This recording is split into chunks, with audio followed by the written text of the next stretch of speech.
आजकल हमारा मन थोड़ा सा एक बात से और व्यथित है। वैसे तो मैं विवाद में कभी बोलता ही नहीं, कितनी सारी चीजें हुई। अब लोग ये भी कहेंगे क्यों नहीं बोलते, आपको बोलना चाहिए। पर हमें एक बात पता है कि विवाद में पढ़ने से वो हल नहीं होने वाली है, इसलिए हम ज्यादा पढ़ते ही नहीं उसमें। पर अभी हमारे पीछे कई लोगों ने फोन भी किया, कई लोग बोले भी, बोले महाराज जी आपको बोलना चाहिए, बोलिए बोलिए।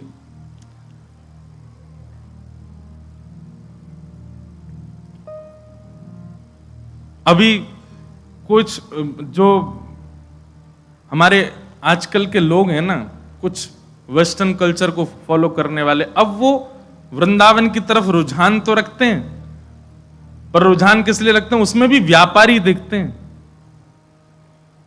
कोई ऐसी कंपनी है जिसने अपने वस्त्रों के बेचने के लिए हमारी ब्रज की लीलाओं का भाव रखा। एक विचार करो मन में, हरिराम व्यास जी की एक पंक्ति में लगभग हर कथा में गाता हूं, और उस पंक्ति में एक बात हरिराम व्यास जी कहते हैं, जहां श्री राधा चरण रेणु की कमला लेत बलैया। कमला यानी कि लक्ष्मी को भी किशोरी जी की स्वच्छंद बलैया लेने का अधिकार नहीं है। किशोरी जी भी जब उठ करके चली जाती हैं तो उनके अंकित चरण रज की बलैया लेती है लक्ष्मी। उन किशोरी जी को आप किस रूप में दिखा रहे हो?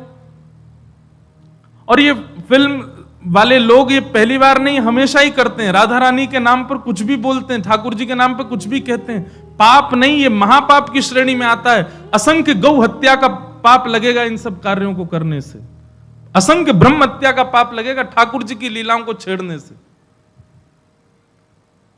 हमारे वृंदावन में कितने कितने कितने भाव से किशोरी जी की सेवा। बिहारी जी विराज रहे हैं, किशोरी जी कहां है? गादी जी के रूप में ऊपर से घूंघट करके विराज रही हैं। राधा वल्लभ जी में चूड़ामणि के रूप में विराजमान है, घूंघट करके विराज रही हैं। राधा वल्लभ श्री राधा रमण जी में नाम रूप से विराजमान है, चूड़ामणि घूंघट करके विराज रही हैं। जहां किशोरी जी के दर्शन का अधिकार मुझको और आप सबको नहीं है, वहां किशोरी जी को किसी को भी किसी प्रकार के वस्त्र धारण करा करके आप स्वरूप प्रकट कर दो, ये अच्छा तो नहीं। और केवल वैसे तो कभी लीला सुनी नहीं, वैसे तो कभी कथा सुनी नहीं, वैसे तो वृंदावन भी नहीं आए हैं कभी, किशोरी को जाना नहीं, सखियों को जाना नहीं। उनसे पूछ लिया जाए कि अष्ट सखियों के नाम ही बता दो, नहीं जानते।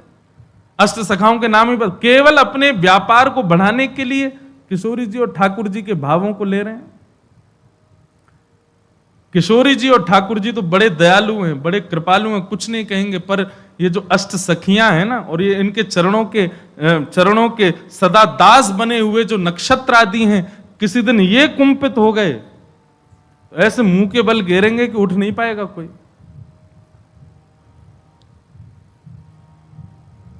हम प्रार्थना ही कर सकते हैं कि भैया इस प्रकार की ठाकुर जी के भावों को छेड़छाड़ मत करो।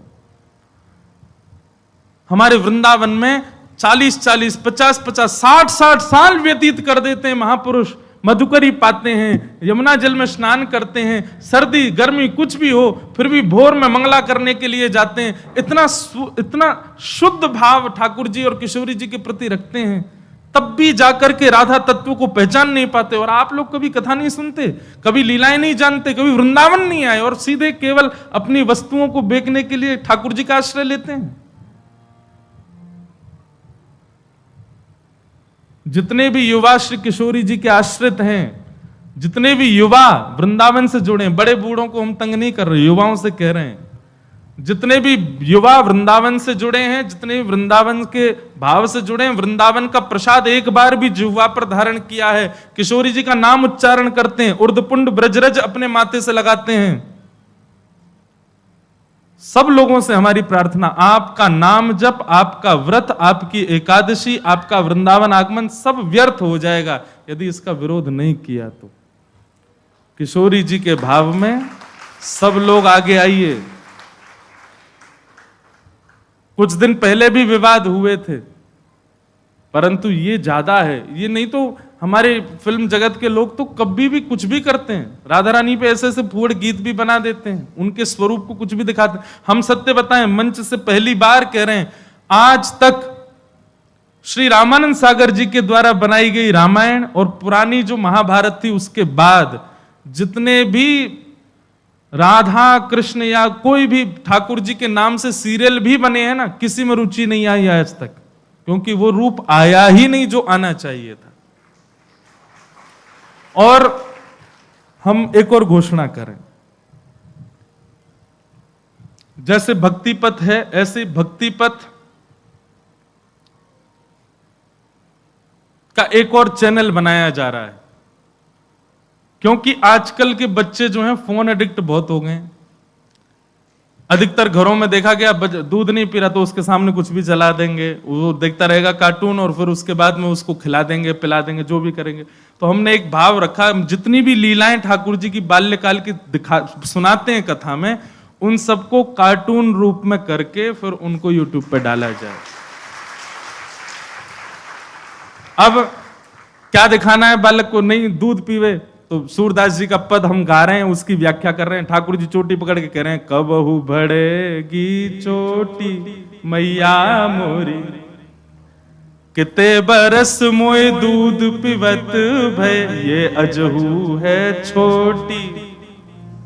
अब इसका ढूंढ रहे हैं कोई मिले हमको एनिमेशन वाला अच्छा, बहुत जल्दी अगर राधाष्टमी तक भी लगे हैं कोई मिल जाएगा तो जल्दी जी। जितनी लीलाएं ठाकुर जी की बाल लीलाएं सुनाते हैं, किशोरी जी की बाल लीलाएं सुनाते हैं, और फिर वो शुरू होगा काम तो फिर और ज्यादा लीला सुनाएंगे। उन लीलाओं को बालकों के लिए कार्टून उसका बनवा करके फिर डलवाएंगे। दिखाओ बच्चों, दिखाना ही है फोन तो वो दिखाओ।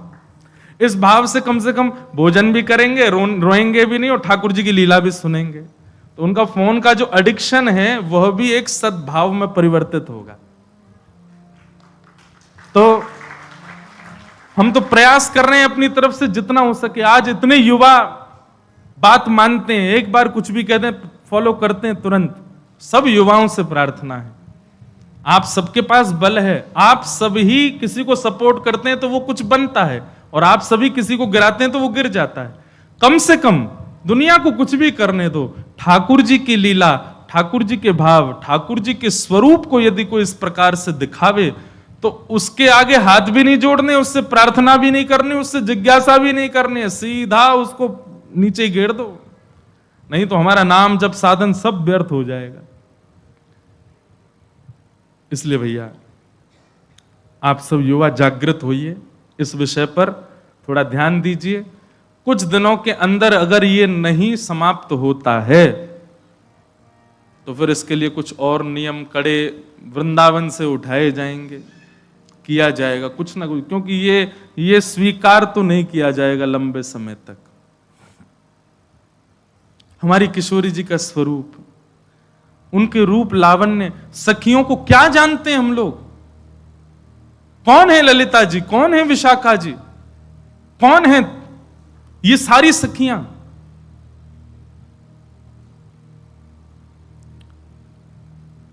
ये सब ऋषि मुनि महर्षि ना जाने कितने वर्षों की तपस्या करते हैं, तब जाकर के इन स्वरूपों में आकर के ठाकुर जी के साथ विहार कर रहे हैं। इसीलिए भय लगता है अधिकतर ठाकुर जी की रास लीलाओं को मंच से बोलने में। क्यों? क्योंकि हम लोग इस प्रकार की छवि बना लेते हैं।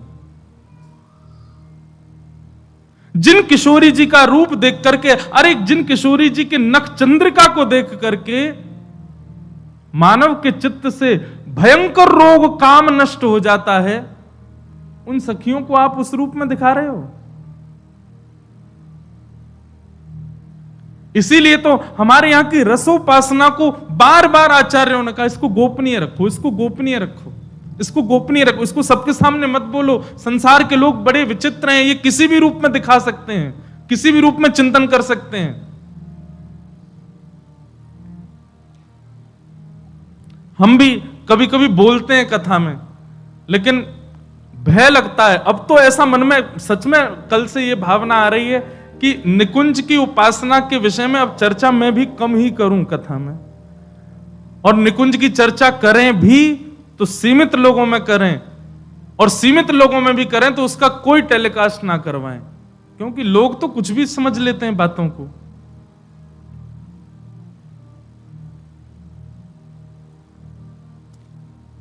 इसलिए भैया जितने भी युवा यहां सुन रहे हैं या लाइव में सुन रहे हैं या कहीं भी सुन रहे हैं, पूर्ण विरोध कीजिए। ये जो भी ब्रांड है या जो भी लोग हैं, जो भी इस प्रकार के ठाकुर जी के रूप पर, नाम रूप लीला और धाम, इन चारों पर यदि कोई भी दुष्प्रचार दुष्प्रभाव करे तो अपने माथे का तिलक मिटा दीजिएगा, अगर आप उसको ना रोक सकें तो।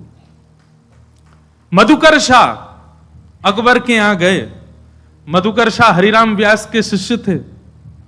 मधुकर शाह जी को जब दीक्षा प्रदान की तब से तिलक उर्धपुंड धारण करते थे। कहां के? ओरछा के राजा। जब अकबर के यहां पहुंचे तो अकबर ने मन में विचार किया कि शायद मुझे दिखाने के लिए जबरदस्ती बड़ा बड़ा तिलक लगा के आते हैं। तो अकबर ने जबरदस्ती कहा, भाई कल एक सभा होगी, उसमें दुनिया भर के राजा आएंगे, अगर किसी भी राजा को सांप्रदायिक रूप में मैंने देखा तो मैं अपनी तलवार से उसका सर धर अलग कर दूंगा।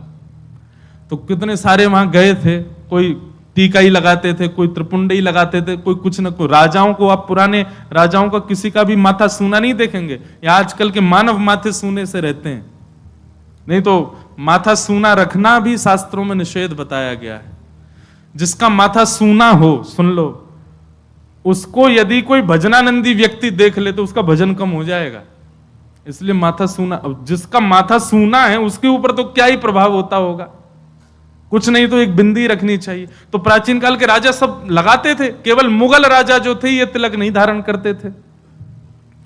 तो कह दिया कि महाराज अगर कल किसी ने किसी का सांप्रदायिक तिलक या जातिवाद या फिर किसी भी प्रकार के धर्म का स्वरूप मैंने माथे पर देखा तो मैं सर धर से अलग करवा दूंगा। डर के मारे कई राजाओं ने अपना तिलक उतार दिया। दूसरे दिन सभा में बिल्कुल महाराज साफ माथे से आए, लेकिन मधुकर शाह और दिन से भी भारी और मोटा तिलक लगा के आए। जैसे ही आए तो राजा ने भी स्पष्ट मधुकर शाह को नहीं कहा, बोले मुझे कुछ लोग दिख रहे हैं तिलक धारण करके आए हैं, मैं तलवार निकाल करके उनका सर धर से अलग कर दूंगा, उससे पहले समय दे रहा हूं, जाकर के जल से अपना माथा धो के आओ। मधुकर शाह ने भी अपनी तलवार निकाली, बोले कि जब तक तिलक मस्तक पर है तब तक तो तेरी तलवार मेरा गर्दन छू नहीं सकती, तिलक मिटने के बाद तेरी तलवार जरूर मेरे गले तक आ जाएगी। तो राजा भूल जाना कि तुम मेरा गला सर धर से अलग कर दोगे। तिलक जब तक है, मेरे गुरु के पाद चिन्ह जब तक मेरे माथे पर विराज रहे, युगल सरकार के चिन्ह जब तक माथे पर विराज रहे, तब तक तेरी तलवार नहीं छू सकती। और तुम चाहे सभा से बेदखल कर दो, हम तिलक नहीं उतारेंगे। पूरी सभा में मधुकर शाह तिलक में ही बैठे रहे। राजा की हिम्मत नहीं हुई कि उनको ऊपर प्रहार कर सके। तो तिलक है, नाम है, लीला है, रूप है। कई लोग रूप धारण करते हैं केवल वृंदावन में, बाहर जाते ही फिर जीन्स, फटी जीन्स में आ जाते हैं, बाहर जाते ही फिर बदल जाते हैं। क्यों? ये तो वृंदावन के लिए बस, हमारा काय को। ठीक है, ऑफिस के, कॉलेज के लिए इतनी तो मैं भी ज्यादा पीछे नहीं पड़ूं, पर अपने रूप स्वरूप को वैष्णव एक बार यदि बनाया तो नित्य वैष्णव भाव में ही रखो। ये कोई फैशन नहीं है कि आप कभी भी धारण करो, कभी भी उतार दो, नित्य रहो ऐसे ही। अरे ज्यादा अच्छा अच्छा पहनने का शौक, इसमें ही पहनो, लेकिन रहो ऐसे ही।